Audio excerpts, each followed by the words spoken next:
Same artist? No, no. That's good. No, that's good. According to our schedule, I'm the last but not least person to speak. As everybody said here, we'd like to thank you for coming out to the gallery for the Alliance of Kalamazoo Artists.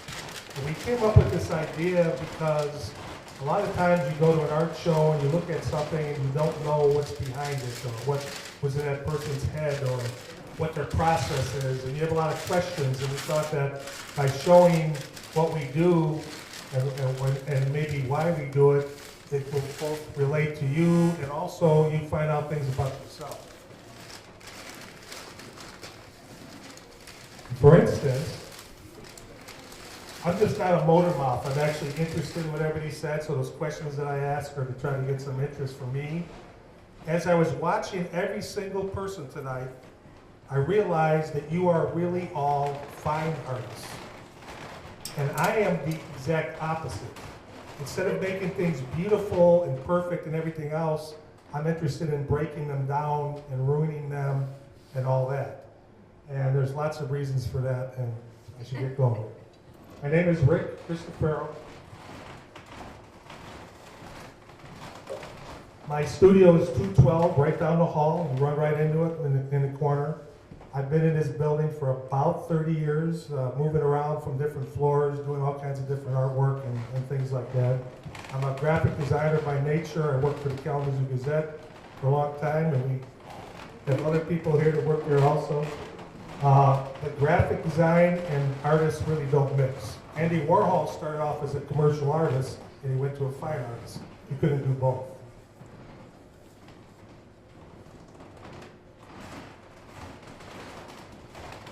How I got here, as I analyze this, there's some defining moments in my life, and I can go through them real briefly. First of all, this was on my crib when I was a kid, a baby, bright colors, of course, in all the children's toys, but this is an interactive thing. And I think some of this stuff subliminally, maybe over the years, sunk in, because a lot of my work is interactive. I like to play with my work. I like things that are playing. I like you to open doors and peek at things and find things and stuff like that. Yeah, just talk. Oh, okay.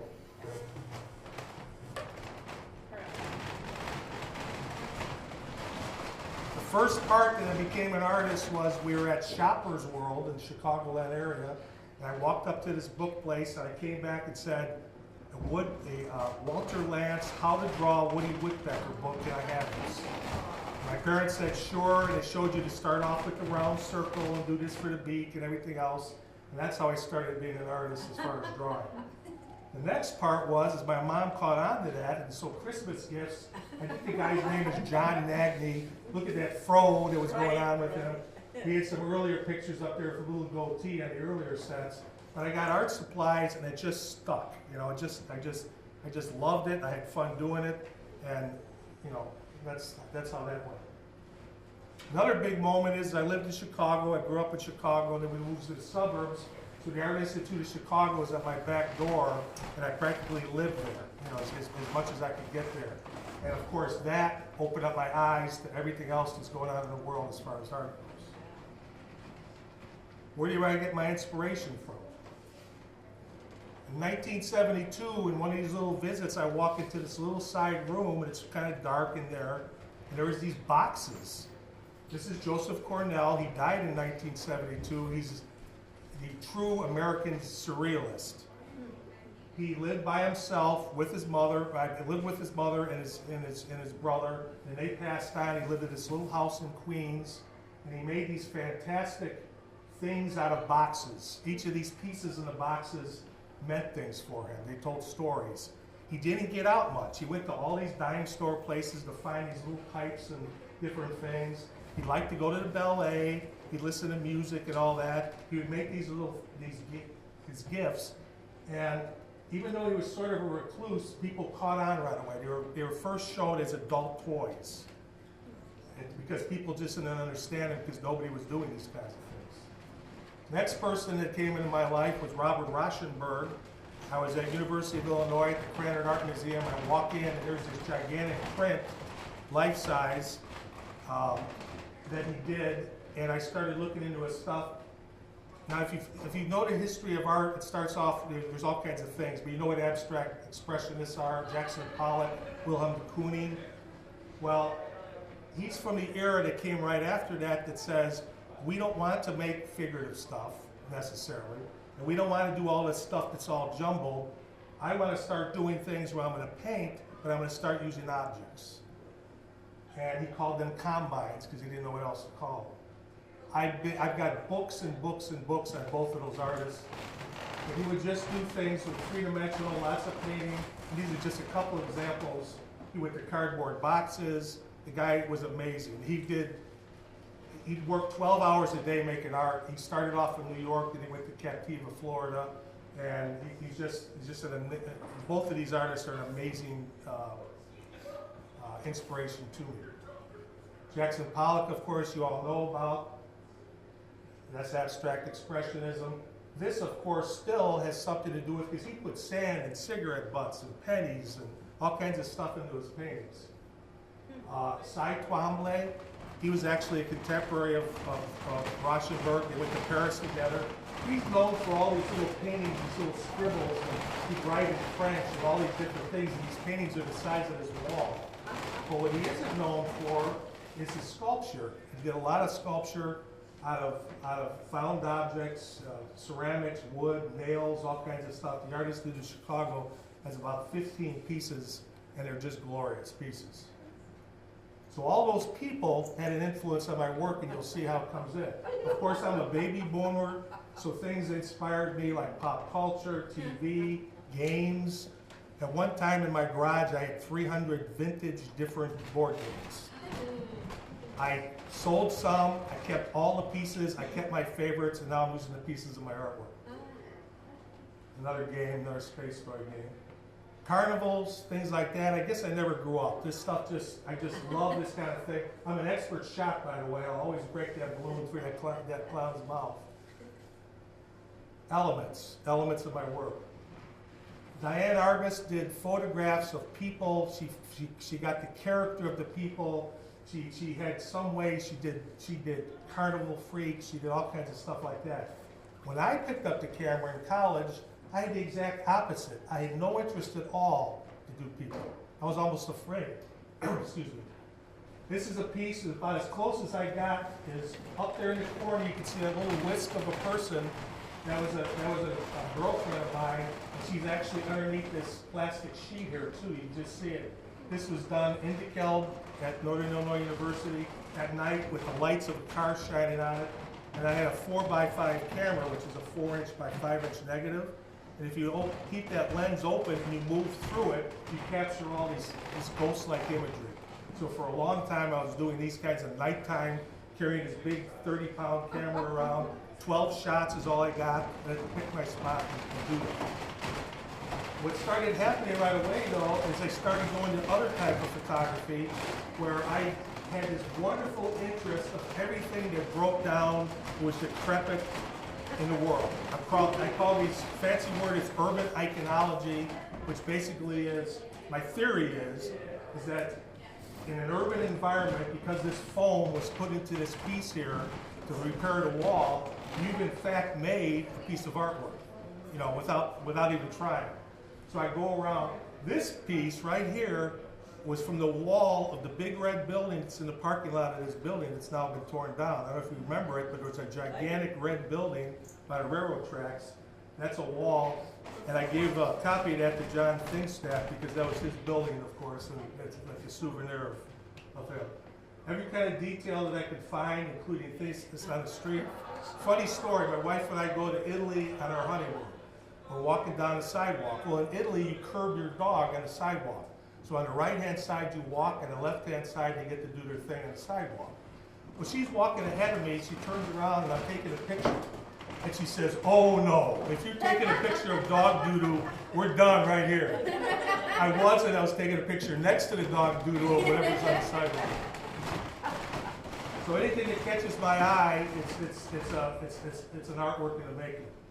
Another thing that I do is anything that I see, I'll scan. Any kind of thing that I get. This is the bottom of a frying pan that I noticed when I was washing it one day.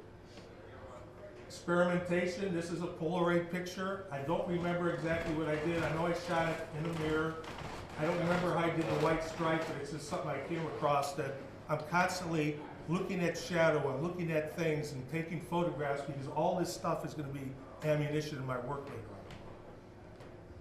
on. In my studio, at one time I had 3 storage units filled with stuff like this. I'm not kidding.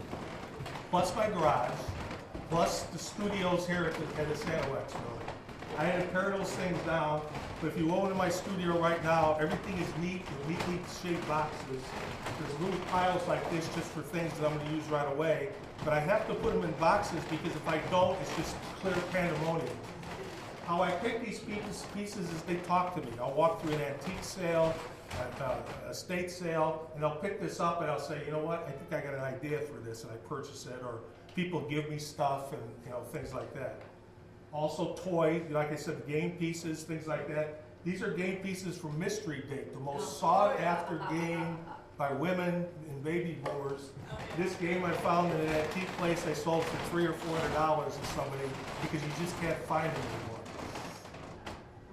The creative process. This is an old slide, glass slide made with that same camera that I was using. It was exposed. Don't know exactly the date, but it had to be Civil War type era that I had. So I scanned it on a flatbed and I cut it out because of my graphic design skills.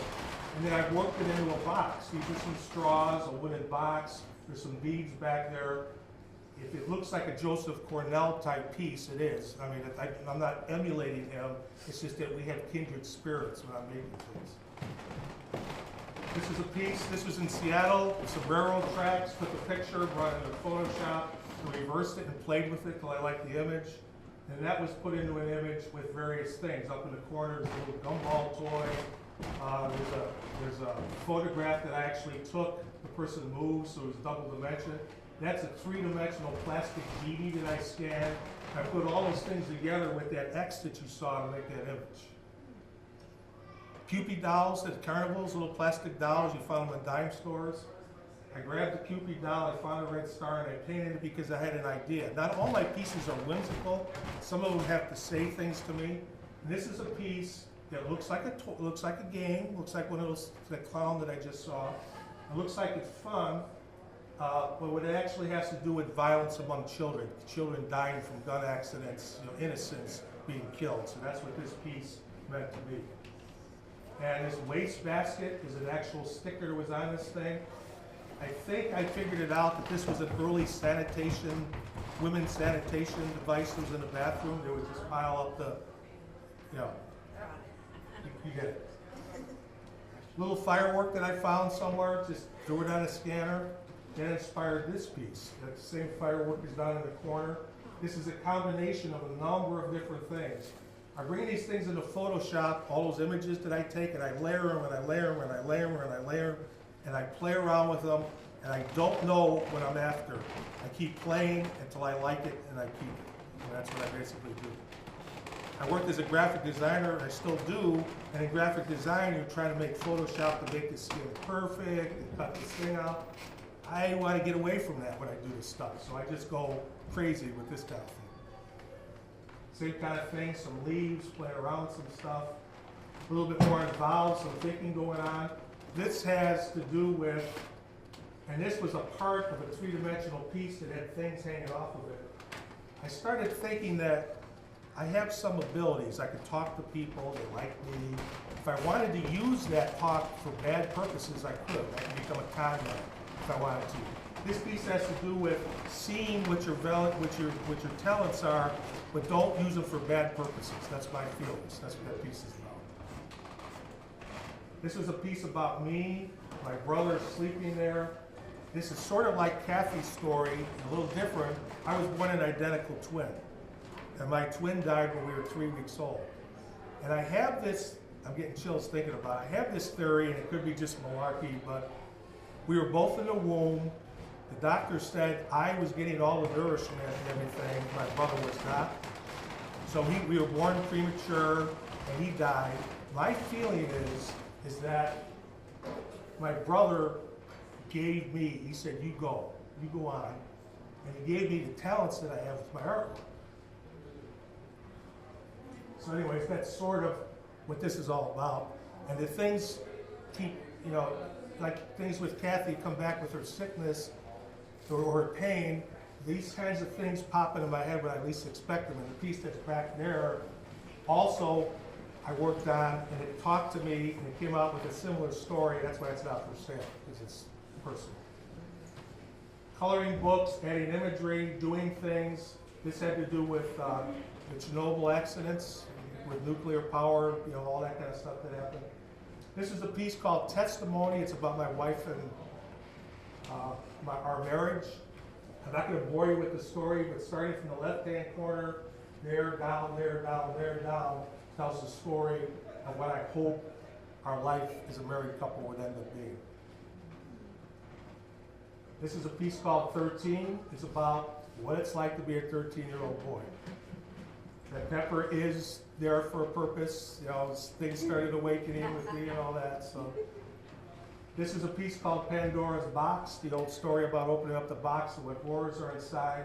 These are bad slides. I apologize. I was trying to find good ones. And this is a piece called Funhouse 2, just playing with some fun stuff. I did a whole series on Funhouse. Again, going back to that carnival thing.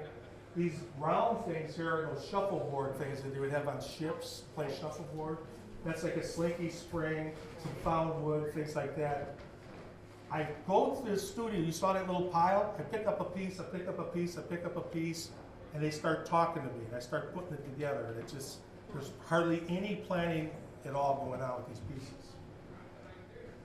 I can't remember exactly what this is, but it's just a fun piece about having fun.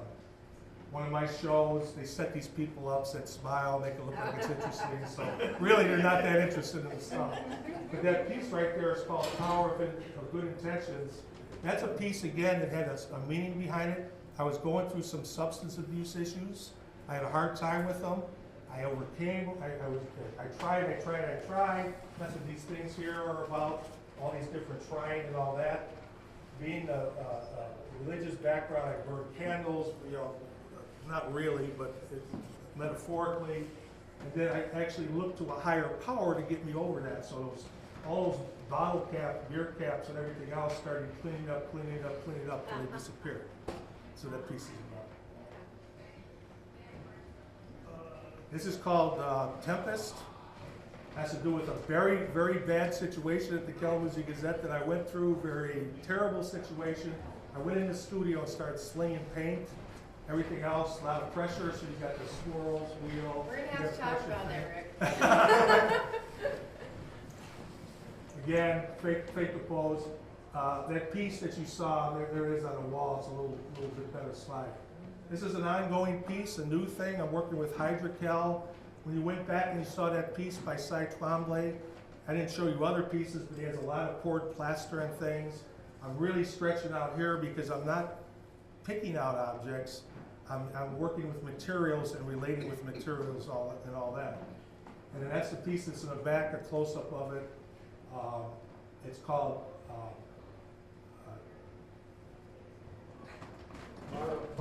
Borrowed Time, thank you. And again, it has to do with, I can go through the things, but it has to do with the two beads up there becoming, one bead changed color, the other bead stayed that same, represent my brother and myself. They circled, they started. Now this piece, to show you how this stuff works, I don't meditate, I don't plan, I painted the background, I picked up the piece, I found the bottle cap, the one half has its, you know, and I started doing it, and towards the end of the piece, it dawned on me what I was doing. I was subliminally making a piece about, you know, this isn't something I walk around with going, oh, my twin is dead or anything. It's just something that just comes up every once in a while. Wow. Again, Peter Keller's open June 2nd, this very room. I'm having a solo show, working really hard on it. You don't see my door open often a lot of times because I don't want to be people coming in the middle of something, asking me questions and all that. I want to keep my, you know, I would love to make money with my artwork. I don't always make money with my artwork, but that's what my impetus is. It's just something that's always been part of my life. Any questions? It's awesome. Beautiful work. And as I said, you see it's a breakdown. It's distressed. It's ripping. I like stuff the dirtier, the mangier, you know. It's not this fine thing that you guys are all doing. So it's Something for everybody, right? so thanks. Thank you.